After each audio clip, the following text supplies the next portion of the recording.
Hey guys, again. Just want to say thanks so much for joining me for my Reddit AMA. Ask me anything, right? So I want to get started because there was tons of questions you guys had. Thank you so much for sending those and the really interesting questions, things I never thought about before. So here we go. Here's going to be the first question. Let me see.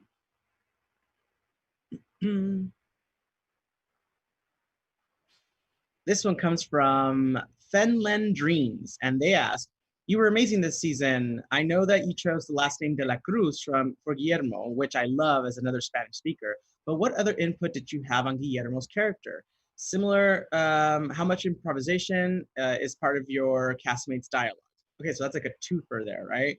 So yes, I chose de la Cruz, and by accident. I actually remember talking to Jermaine and Stephanie Robinson during season 1, and I just noticed that it felt weird when I did the interviews, with the documentary crew, and they would just put like Guillermo, and I was like, what's his last name? Like, I want to really feel like, this character is complete.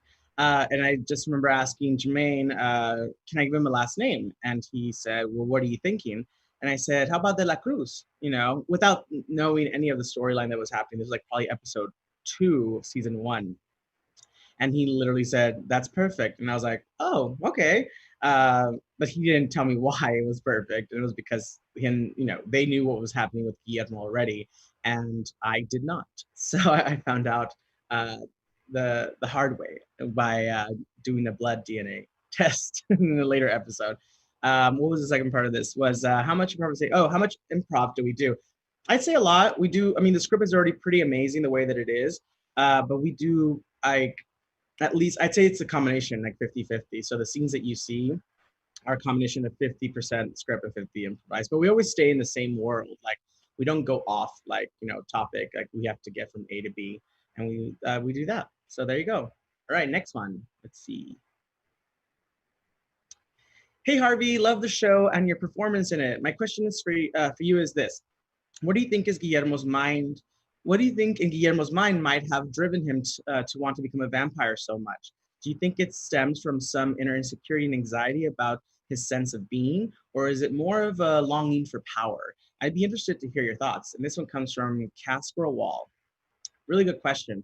I've done my theory of what I think he's so drawn to vampires in that world is I think Guillermo had a tough childhood. I think he spent a lot of days by himself. I think he was probably bullied.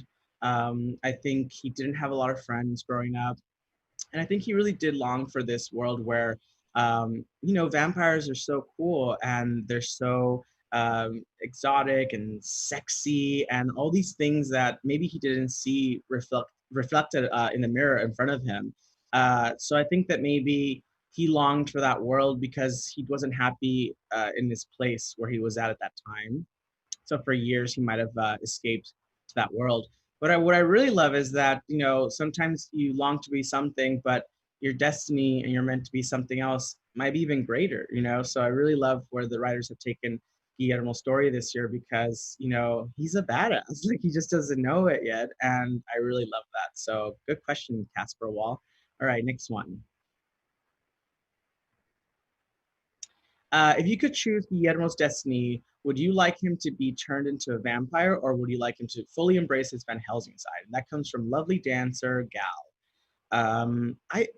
It's tough to say. I think the first season, I really wanted to have him become a vampire, like off the bat, like episode 2 and 3. Like I was just like, I hope they really kind of think about making him. But then where would we go, right? So it's like you put yourself in a scenario where it's like, oh, this is a good cliffhanger, and then where do we go from there? So for me, I don't know. I feel like I change my mind all the time. I feel like sometimes it would be cool to fly, and Guillermo would love that world even for a day. He always loves when his master lifts him up and they fly over the city, except when he drops him accidentally and he gets injured.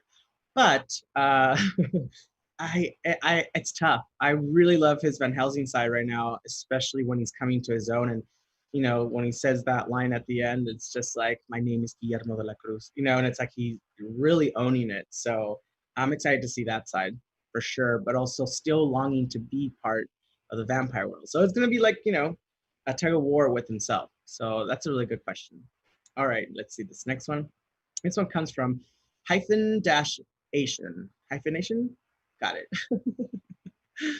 This one is, if Nandor ever were to turn Guillermo, do you think he would leave Nandor, Naja, Laszlo, and Colin Robinson behind and join other vampires instead? It seems to me like Nandor thinks that that might happen, which is why, among many other reasons, he refuses to do it. Huh. I don't, I think that his connection with Nandor is so strong that I don't think that's Guillermo's like goal. I think that maybe his goal is to join him in this journey if he becomes a vampire, with Laszlo, Naja, and Laszlo, like, or Colin Robinson, I don't know. I mean, he cares for the household. He definitely cares for everyone in the household. Otherwise, he wouldn't protect them from the get-go this season. But I feel like there's just something there with them that just it's a connection. As much as they hate to admit it, maybe Nandor hates to admit it more than Guillermo. Guillermo's pretty, like a open book about it, but not really, because he still has some kind of dignity where he's just like, no.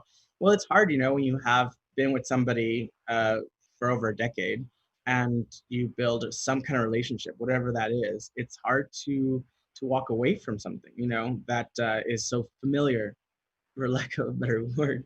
Really good question. All right, let's see this next one. This one is from spagirlwithtwoeyes. Says, have you ever considered doing cameos? Oh, or can you help with Kayvon? You should be doing them. I love them. I would love them for my husband. Actually, Kayvon does cameos, and I do cameos too.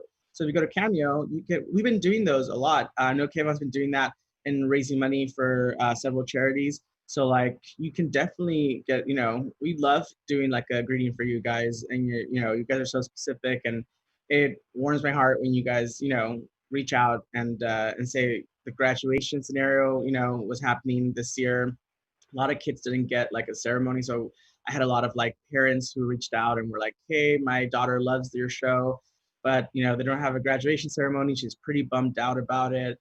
Do you mind doing a really quick video saying? So yeah, like, I get it. I get times are really weird right now, and I'm at home too. Like, I'm at home too, but if I can do a cameo for you and cheer your day up for a birthday, graduation, a horse funeral, a divorce, like, you name it, I'm here for it. So yeah, go to Cameo, check it out. Thanks, Spock Girl. All right, next question.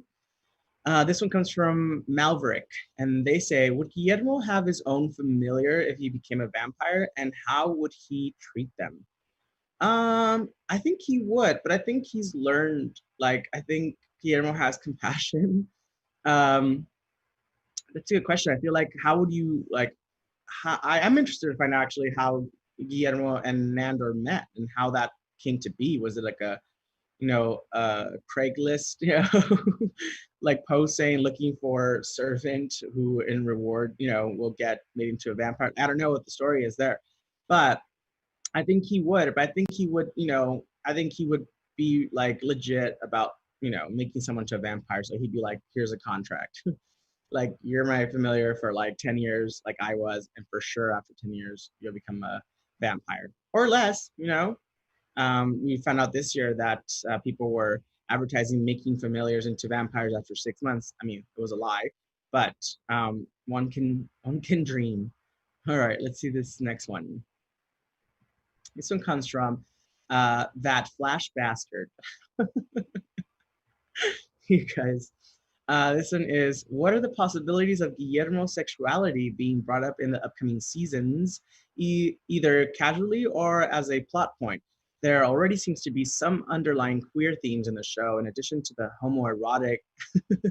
homoeroticism that pretty much always comes with the vampires, and they capitalize the word always. That's a good question. I feel like we might, and anything's possible. I think we've heard Paul Sims, our EP on the show, and other producers as well, saying that all the vampires and all the characters are pretty pansexual. because, as you saw this season, there was a moment where, even Nandor and Laszlo kind of, after the witches ceremony, they were still fully ready to go, if you will. And they finish each other off in their room. So without ever making it like a deal, like it's not like a weird, like, or it's like that's who they are. And I think because they are vampires, like, and they live, like what's forever for a vampire? So like, what do they have to lose? Like, of course they're gonna experiment and try things and like it and not be ashamed of it and embarrassed. It's like just that's just who they are. And I love that actually about the vampires, that they're so free in that way and liberated that like they don't have to, pretend or not be curious. Like that's who they are. So I'm excited to see what comes Guillermo's way, if anything. I think he's so busy with work that he hasn't really kind of even given that a chance. So it'd be nice. Who knows? There's a lot happening. So that's a good question. All right, let's see this next one. This one, this one comes from Guillermo de la Cruz, which I can feel like you made that one recently. Hello, I'm such a big fan of the show and before the Shadows. Guillermo is one of the coolest characters ever, and you and Kayvon work brilliantly together. Do you think that there's a possibility of Guillermo and Nandor's relationship becoming more romantic? And if the writers went down this route, how do you think these characters would navigate a relationship? Kind of feel like this one goes a little bit with the other question that we just talked about, but yeah, I feel like working with Kayvon, like he's so like our dynamic is so like great together. Like we never had a chemistry, and it was like one of those things where it's just we lucked out that we like got to set and it worked out, because that could have gone terribly wrong. But yeah, I don't know. Like I feel that yeah, if we were to explore that, becoming more romantic, like I feel like everyone wants us to, because I've seen a lot of the work that you guys, the fans, put online, and it's really pretty and really cool, very homoerotic, like it's very like cool. So much talent. You guys are really talented, like so many artists out there. But yeah, I don't know if it would change things, right? Because it would be weird to now am I your servant still and your lover? Because then that's really getting weird, right? But it could get weird, and that's an interesting storyline. Um, or now that we've we've crossed that bridge of announcing who he is, Guillermo de la Cruz, just like this person. That's kind of another layer. Like it's like, do we go down that romantic? And now it's like the romance that can't be, because technically you're like sworn enemies, but you're not, because you have a relationship and a friendship, and I protected, the whole household. So there's that loyalty still to the household as a friend. This is wow, you're making my like head turn, guys. Like I myself am like, what's gonna happen? This is a good one. But yeah, I would love to explore, whatever possibility. This one comes from Comedy Dash Is. Comedy Is. Did you know that Guillermo would be a vampire killer from the start, or did you find out through reading the script? And if so, what was your reaction? I didn't know. Like I mentioned a little bit earlier, I gave him that last name, but it wasn't like anything I knew was happening. I didn't know that Guillermo was, had Van Helsing blood in him until the last table read. So when the last table read came, I remember just reading. I was like, "Wait, what's happening?" No one told me ahead of time. They're very good about keeping everything hush hush, even from the actors. Like we don't know what's happening, and also we shoot out of order. So sometimes we'll be shooting an episode like episode 6 and episode 9, and episode 9 is closer to the finale. And so something that's happening and setting it up for the finale, you're like, wait, how do we get here? And it's like, why does this happen? Like, so it always keeps us on our toes. Actually, this was from Comedy Is Subjective. That's the full name, not Comedy Is. Comedy Is Subjective, which is perfect. But yeah, so my reaction was, wow, like I was not expecting that at all. So really excited. And then when we started season 2, we just jumped on it, and it was great. And I got to do all those cool stunts and work with our stunt coordinator, Tick. Like it was just, it was great. I loved it. Let's see this other question. All right. This one comes from LW2797, and they say, Guillermo! No question, just want to say that you're awesome and super funny. Thanks, LW2797. There's a story there, LW 2797, or a rhyme or a song. LW 2797. Not gonna do song, but thank you. That's so nice. Thanks so much. All right, next one comes from Manbeardo. Manbeardo asks, is it possible that Guillermo might have worked at a Colombian rice and chicken restaurant before moving to the US and finding a job at Panera Bread? That is a throwback because some of you may not know this, but I did an episode of Documentary Now on IFC, and it was documentary style. It was my first documentary style show, and I did play a character in an episode called Juan Likes Chicken and Rice, which is a take on Hero Dreams of Sushi. So all the episodes are take like it's a play on a documentary that's already out there. So like Great Gardens or Hero Dreams of Sushi, and my episode was Hero Dreams of Sushi, and we shot that in Colombia.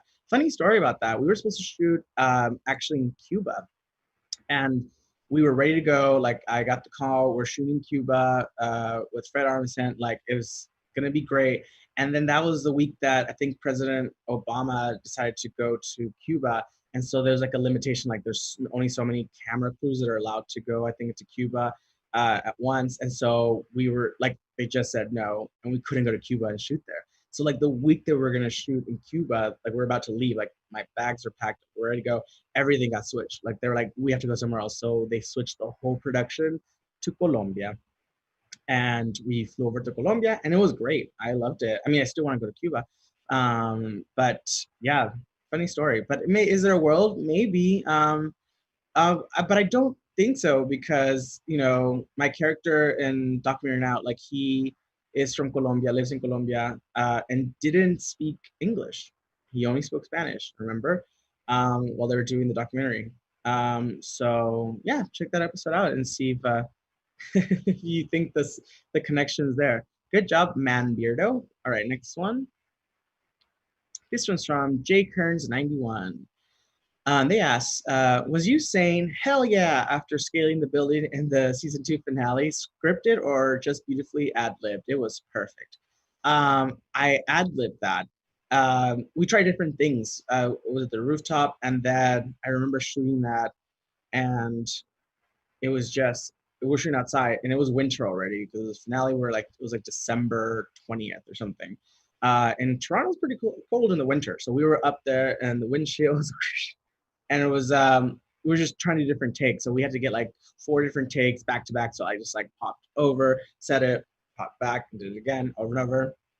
And I don't know why I said hell yeah. I just felt so like empowered by climbing that, like I was just, it just felt organic. So I just said hell yeah, which is, I feel like a little bit, out of character for what we traditionally see Guillermo as, but very much maybe in character for a layer of Guillermo. So yeah, good question. Next one. This one comes from It's Just a Formality. You guys in the names. And they ask, you play my favorite character. I have to ask, in what ways are you, Harvey, similar to Guillermo, and in what ways are you massively different? I think that we have similarities for sure, but we're very different. I think Guillermo is very submissive and passive when he's like, working with these vampires. And I think myself as Harvey, I just wouldn't have taken that shit. Like I just would have been like, that's not fair. Like that's not.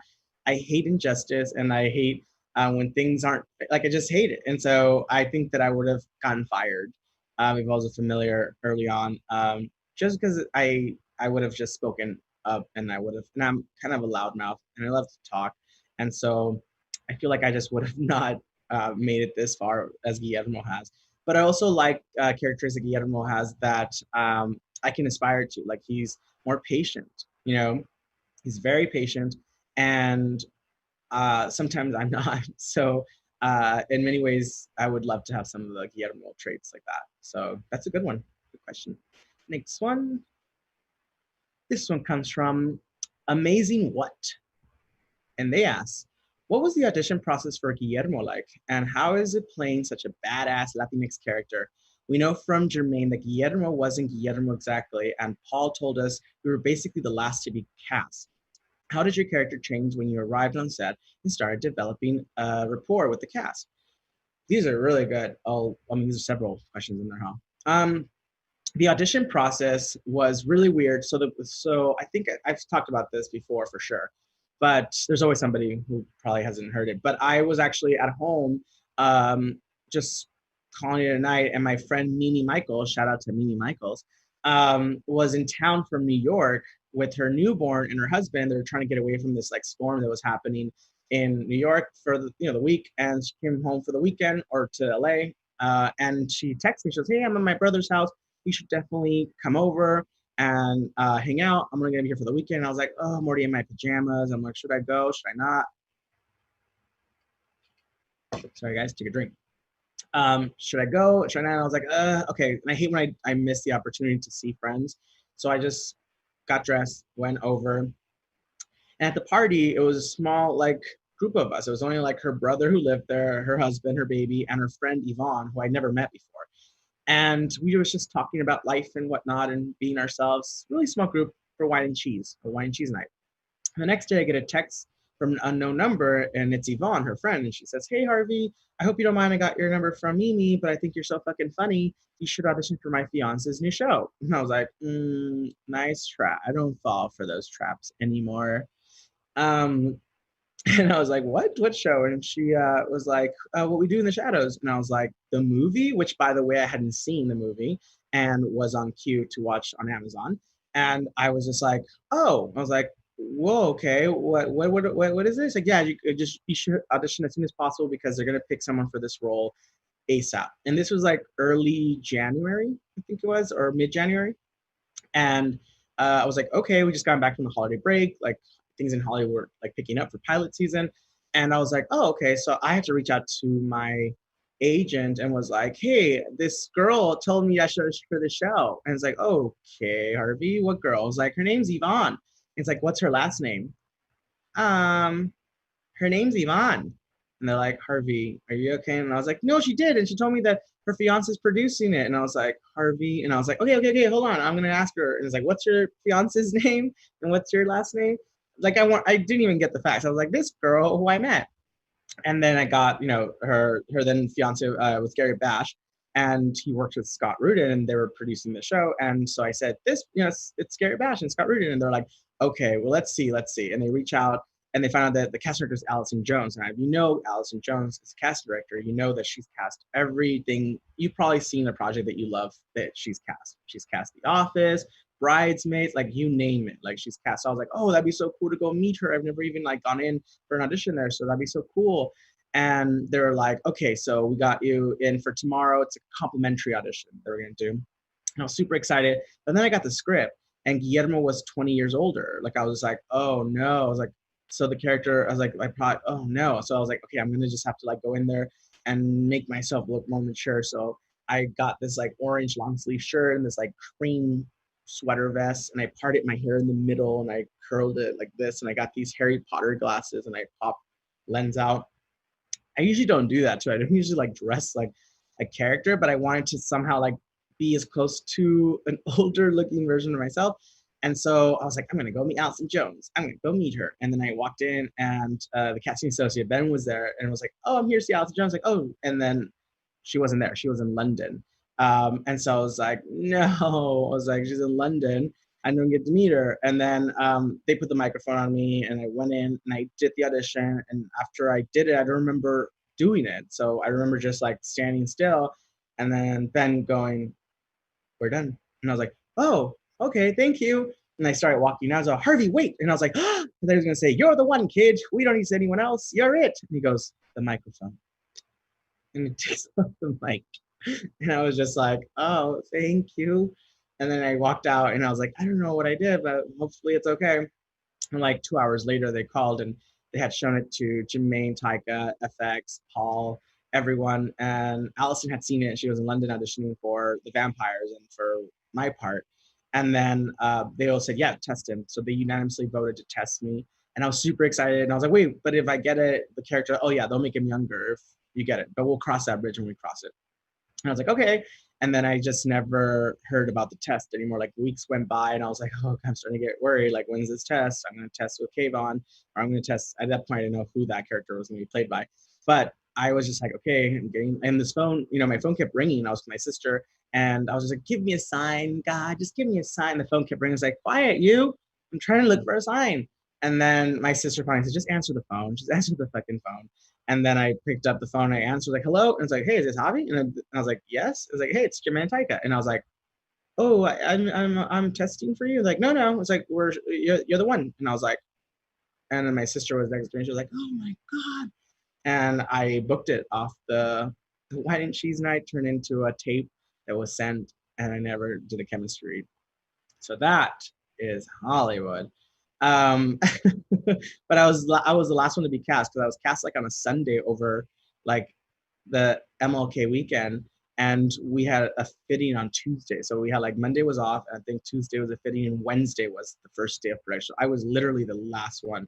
They had already cast everyone else like prior to that. Like I think Natasha was cast before Christmas, like the year before.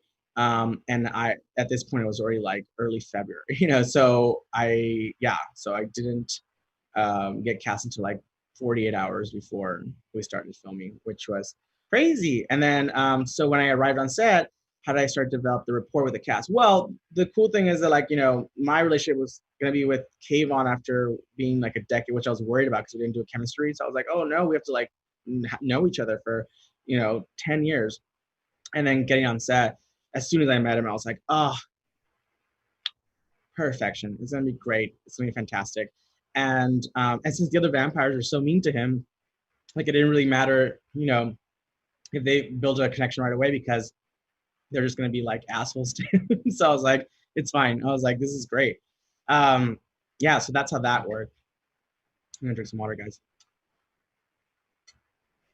But then yeah, so that worked out perfect. Okay, let's see this other question. Let's see. Mm-hmm.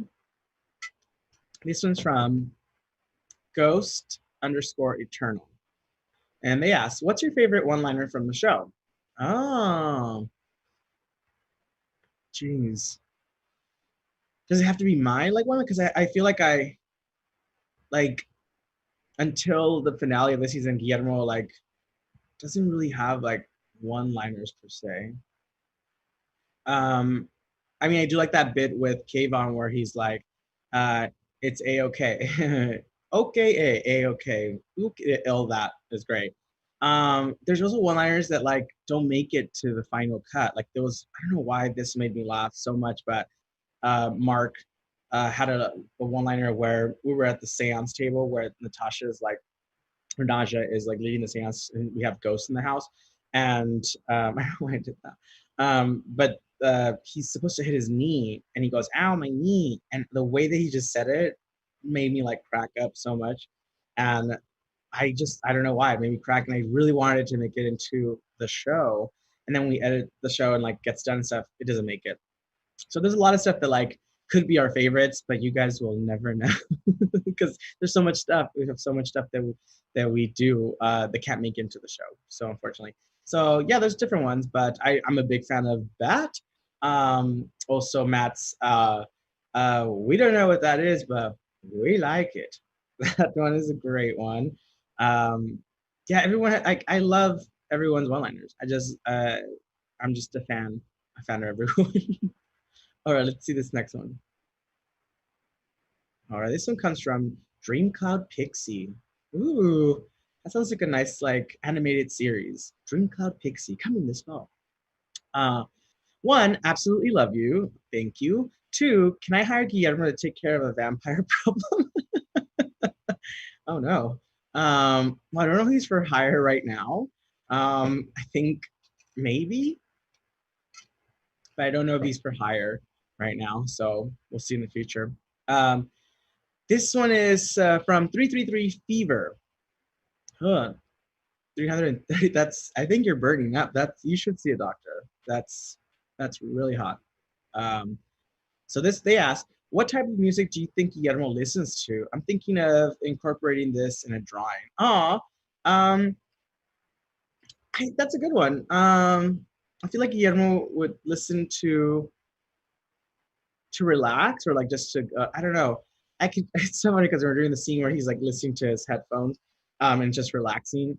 I don't know why I just kept imagining him hearing like Casey Musgrave because I love Casey Musgrave, but also I feel like Guillermo would like relax to that. Like it's like a chill, um, vibe.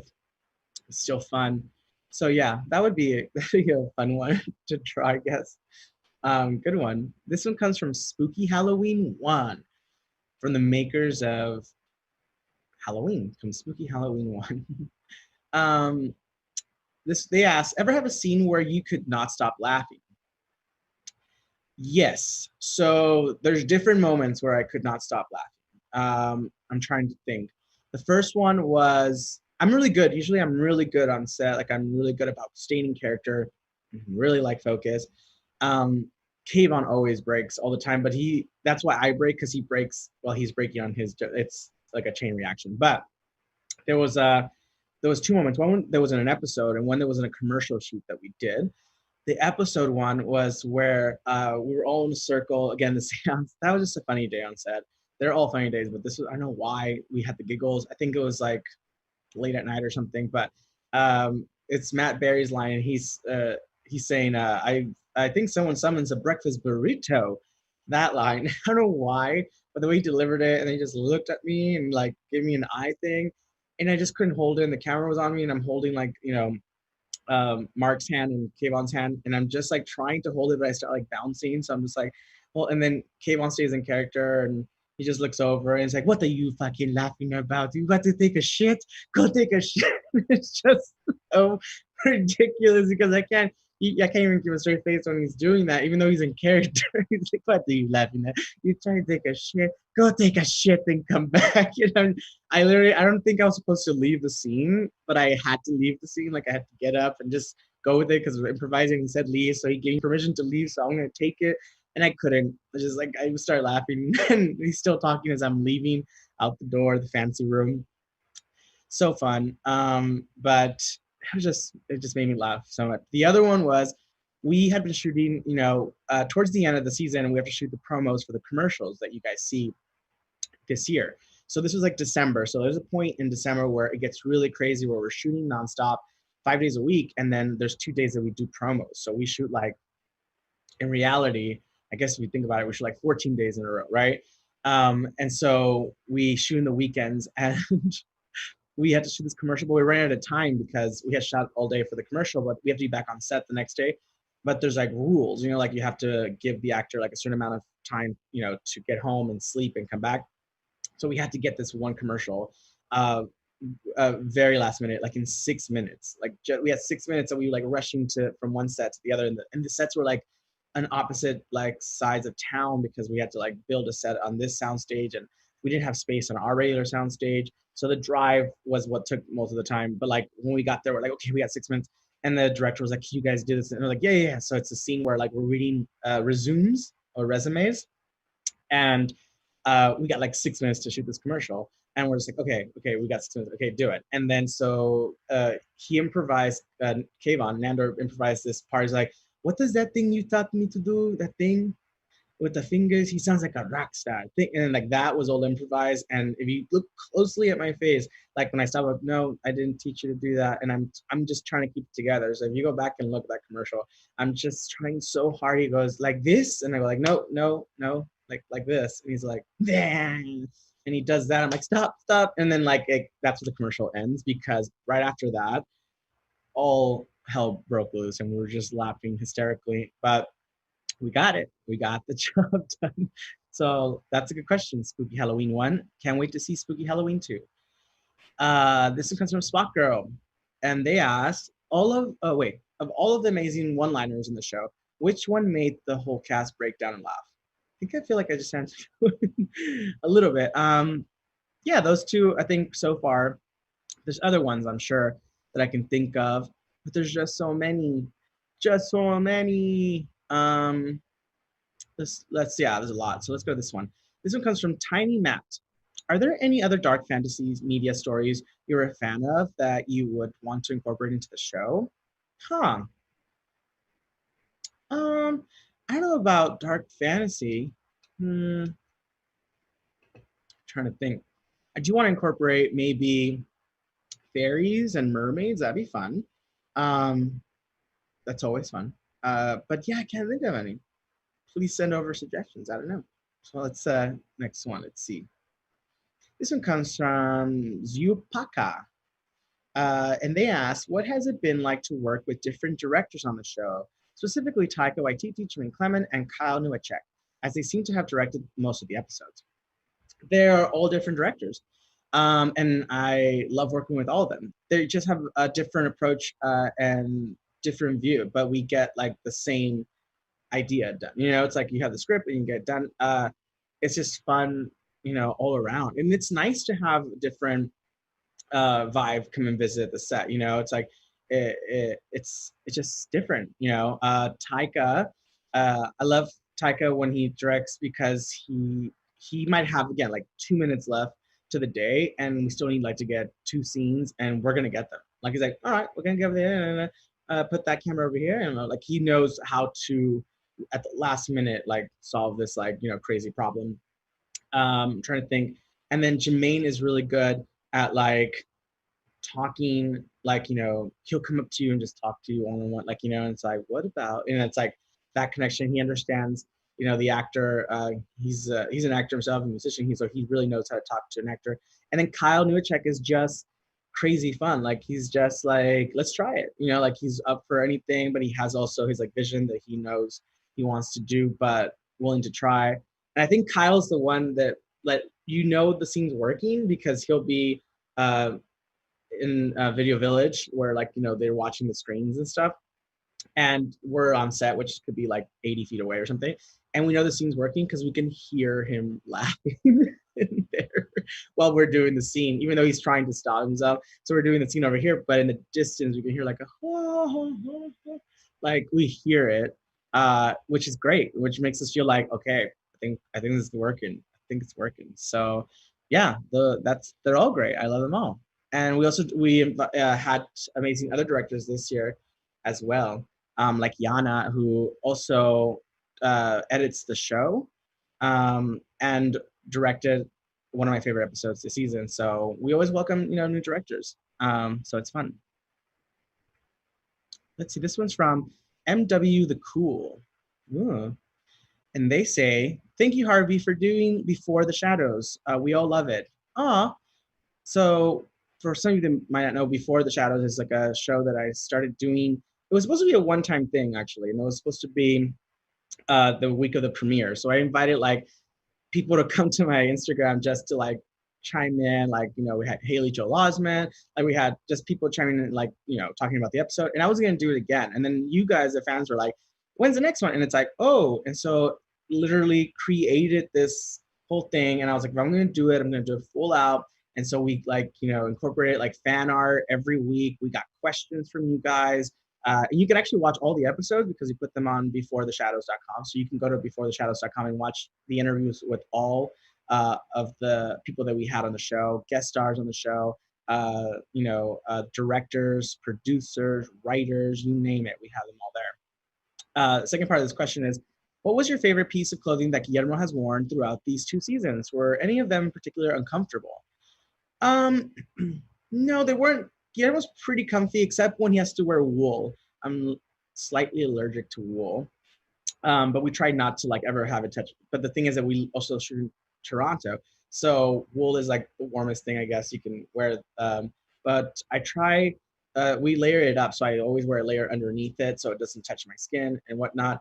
The coolest pieces I think would be the introduction of his trench coat this season, which is really cool and made me feel different when I wore it, which was great. And that's all credit to our amazing costume designer. And also there was this piece that he wore, a sweater that it was really cool pattern. There was like little geese on it. That was really nice. That I love wearing. That was a really cool one too. I think he wears it when he's drinking his coffee and he's debating if he's made a life mistake. Yeah. So here's the other one. This one's from Thinty_girl. And they say, "Hi, Harvey. You are wonderful. Thank you. My question would be, how much of what makes it out our TV is scripted and how much is improvised? Who's the easiest / your favorite cast member to improvise with? Thanks for being you." Oh, thanks for being you, Canty_girl. Um, there's several questions there, huh? So how much of the script makes it? Hmm. The scripts are already amazing by themselves. We have amazing writers. The writers' room is back in full force. They are writing season 3 now. Um, I think I would say it's a common. I think Jermaine also said this, that it's a combination like 50-50. Like it's like half the script is or half the what you see is scripted and half is improvised, but not in a so improvised that it's not what the original line was anyways. It's just tweaked a little bit and it comes out of that character like the way they would want it to come out organically. So it's not too far-fetched from what was originally on the script. So that's good. Who's the easiest / your favorite cast member to improvise? Well, I mean, I guess I'm biased because I have a lot of scenes with Kailyn. And so a lot of that bouncing off comes off with him. But we do have other scenes with other cast members this season that I got to do. But most of my stuff is always with Kailyn. So shout out to Kailyn. And thanks for being you. Thanks. This one, next question comes from Ketchawak. Ketchawak. Sounds like a city. Ketchawak. I like it. This season was quite stunt heavy. Which one was your favorite? Oh yeah. I just like doing the stunts. I just like the opportunity, you know, to be given that chance to do it, which is really cool. And they were very safe about it. Our stunt coordinator, like he said, you were a beast that day on set because I just posted a video of the making of for the first major stunt for the finale. And that took, I mean, we learned that, like the video that you saw was like the first take or try at it. So we had learned the routine probably like 20 or 30 minutes before, learned the stunt. And we moved really quickly, which is great because we had a lot of time to learn it, but we learned it really quickly. And our stunt coordinator was like, this is great because some people, take forever, but I do it as like in counts because I took years of dance. So for me, it feels like it's a dance. And if you're on the right beat and in the right, step, you'll always get it right. So which one was my favorite? I think the finale was my favorite. Yeah, the finale because it was choreographed in like a one swoop. Like there wasn't like the way you guys saw it on the show, they cut away and stuff. So it looks like it could easily have been like little pieces here and there, but it was one swoop. Like it was just like, whoo, swing in and do it. Which I love. I really love that move where like I punch him on the foot with the stake and then go under his arm and then punch the other guy and then come back and punch him under the heart and then come back and punch him double. That was really fun. And I can't wait to do more stuff. That was super cool. And I loved it. The flying out the window, which was super fun as well. I don't think the flipping of the bird was in the script. I think I did it one take as kind of like just a joke badass and then ended up doing it, I think. Yeah. Which now looking back, I was like, oh man, that's Guillermo really getting like, into it. But yeah, I love it. I'd love to do more. So excited. Good question. Next question comes from DZ15. DZ15. For all my cars, I use DZ15. I just want to say that this is the best TV show in recent years. Aw, and Guillermo is awesome. Thank you. Were you a fan of the movie before doing the show?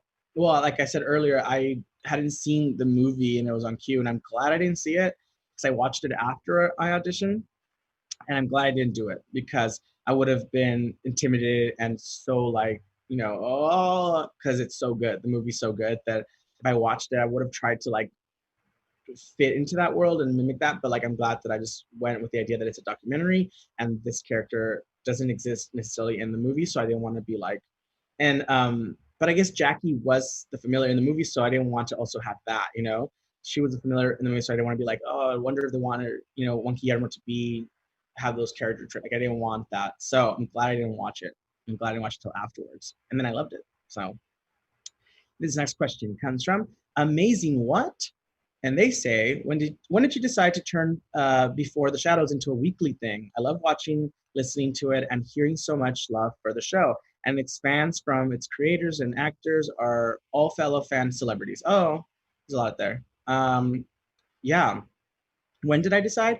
I think I decided after, well, two things. I decided after the fans were like, we want to see it again. And I was like, oh, but it's just like, I mean, the first time I did it was like, I think we got 27,000 views on the first time I did it live. And then it was starting to like slow. I couldn't add people because I just didn't know like the technology. I didn't know what I was doing. And then I paired off and did it. And this is all credit to my new friends, Jane, Laura, who were like, well, we do, we can stream it, like, and show everyone at the same time. And I was like, okay, and I'm always down to like try something new. And that's really why it all came to be. So it all came together with the help of Jane, Laura, and also my sister, who came on board and produced it. So shout out to Amada for producing it and writing it. Like, it's a lot of work, guys. It was a lot of work. It like took like the whole week to prepare for it, because you have to think about it. We have to like schedule the guests, and some of them are like in London, New Zealand, Toronto, and I'm in LA.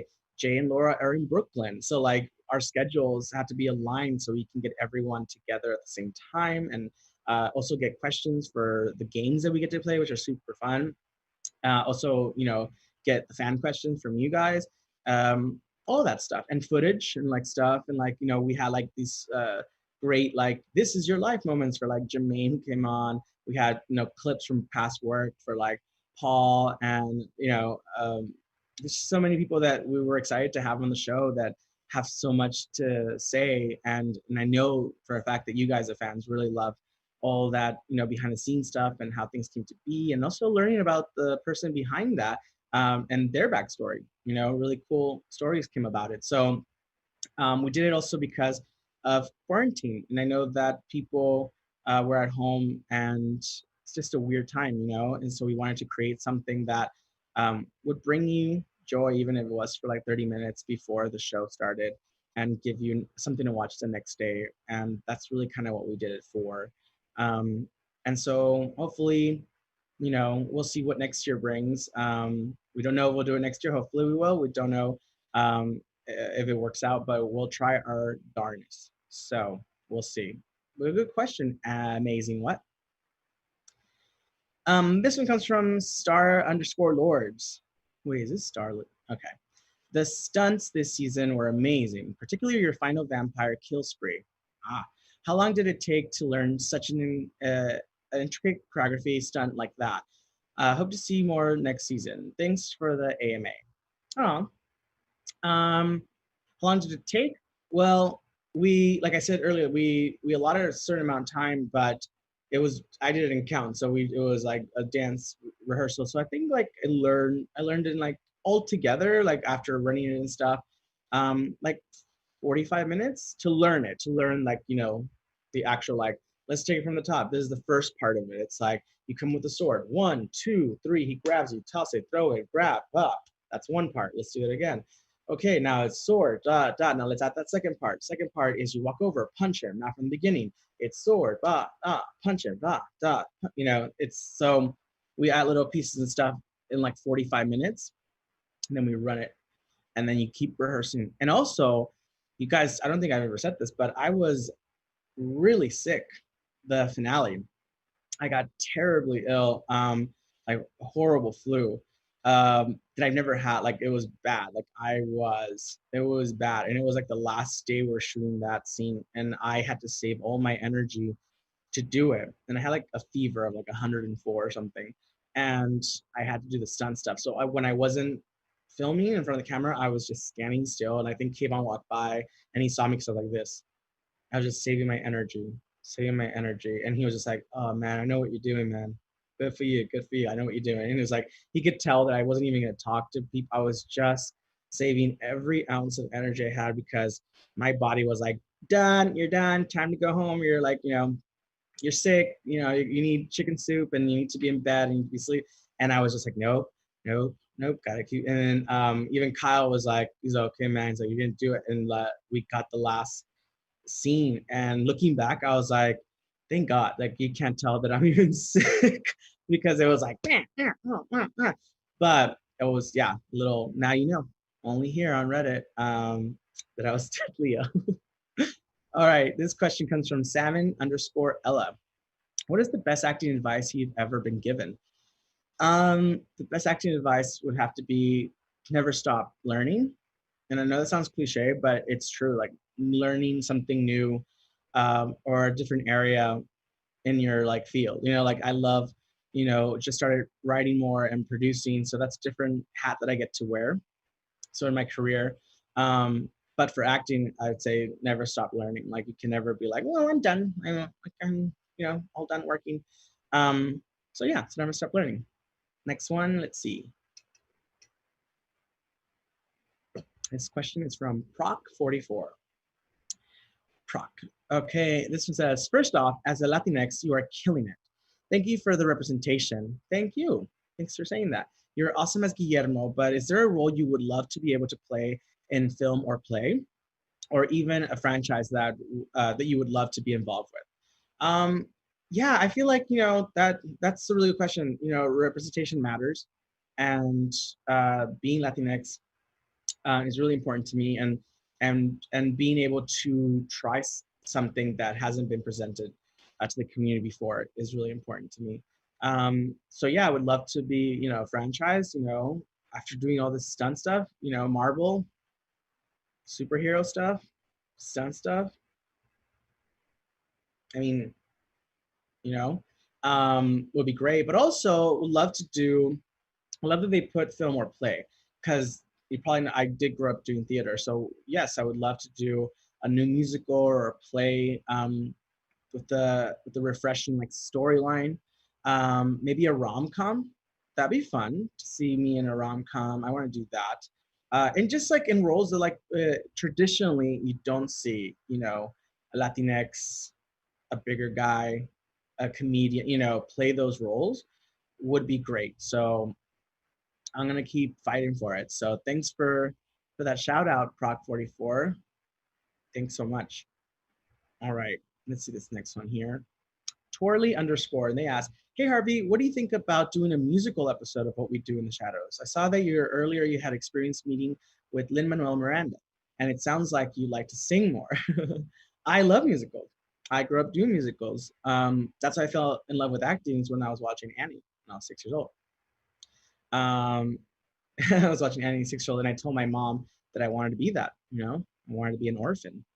She looked at me weird. But yeah, I think that'd be cool. Maybe the idea of that somehow the gang sings, you know, maybe there's the witches put a spell or something, and then we start singing. That'd be fun. I wouldn't mind that. Cool. All right, next one. Next one comes from backer_S27. And they say, do you prefer television acting or film or theater? Do you think you'll stick to television shows? If a fan ever saw you in public and it was appropriate time and place to do so, would it be all right to say hi?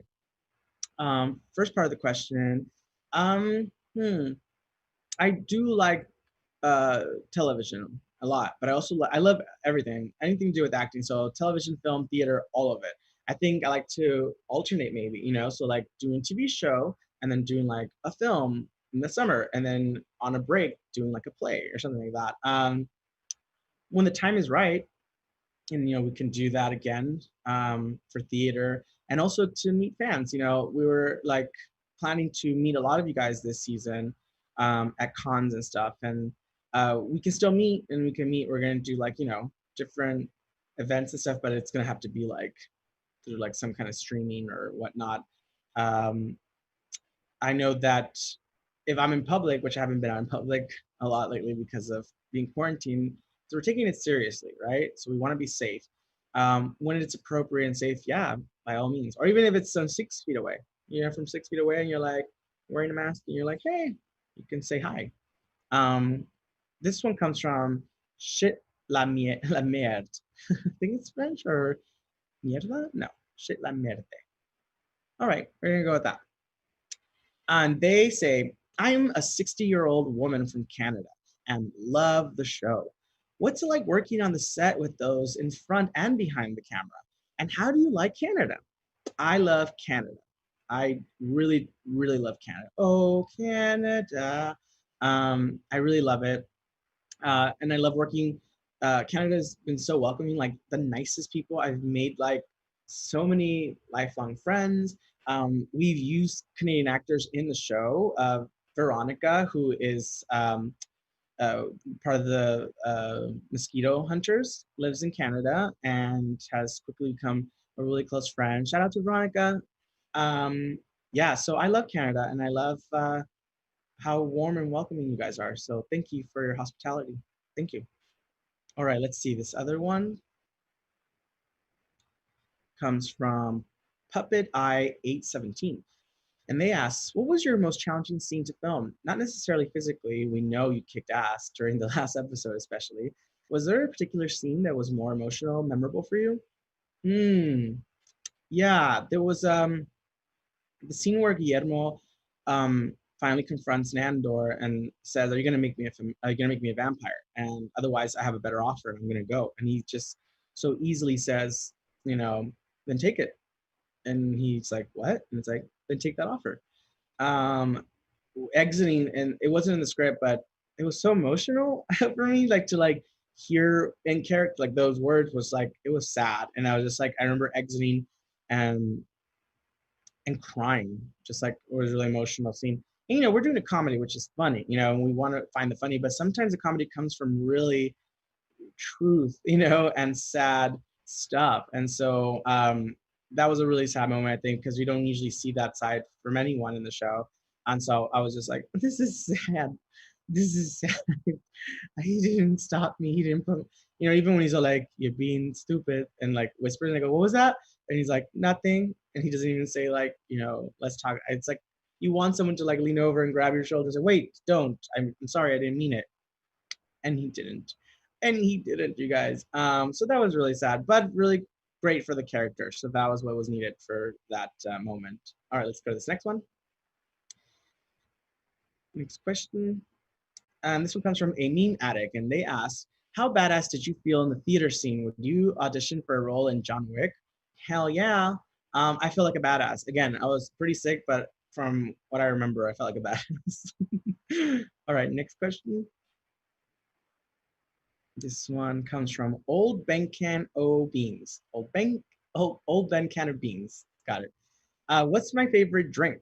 My favorite drink, alcoholic drink or like just drink? I mean, I like a traditional Coke for regular drink, but if I'm gonna drink, I like a Moscow Mule. That's good. I'm actually not drinking a Moscow Mule, even though it's in a cup. I just like drinking my cold water in this because it feels so nice to the touch. But it's not a Moscow Mule. It should be, but it's not. All right, the next one. Next one. All right, here's our last one. And this one says, from the monster. And they ask, what do you like on your pizza? My pizza. I like pepperoni and jalapenos. I love it. And I like it to be crispy. I like to be crispy. Yum, yum, yum, yum, yum. That makes me hungry. I want pizza now. So thanks so much for joining me, you guys, for this Reddit AMA. This has been super fun. I thank you so much for watching the show. Thank you for watching Before the Shadows. Thank you for just being so lovely. And these are fantastic. And you guys had great questions and great art. And I can't wait to shoot the new season for you guys. So until next time, you guys, take care of yourself. And if you don't do it for yourself, do it for someone you love. All right. Bye.